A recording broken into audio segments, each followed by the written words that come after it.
Hi everyone. First thing to remember about the Cold War is that it was a period of time from roughly the late 1940s, 1946, 47, up until 1991 and the collapse of the Soviet Union.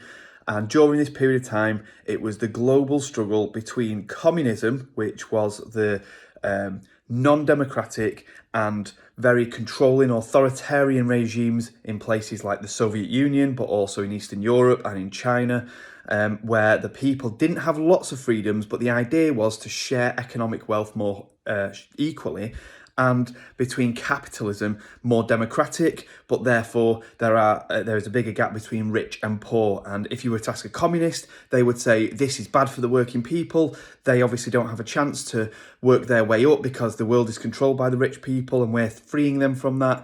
And if you had to ask a capitalist, that we're all about democracy and communism is all about authoritarianism and all about keeping people prisoner in their own country and not allowing them the choice about their own life and how to live it, and using methods such as secret police and kind of very brutal methods to install that and to keep that going.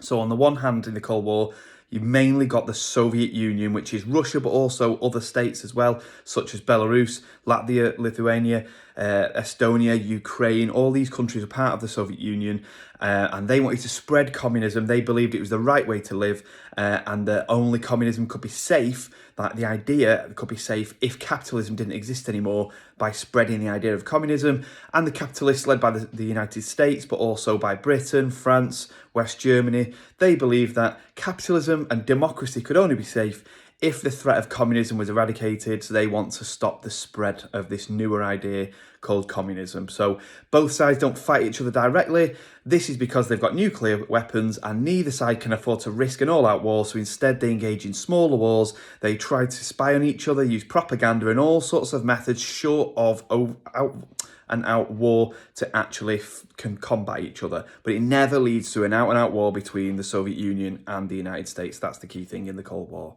Brilliant.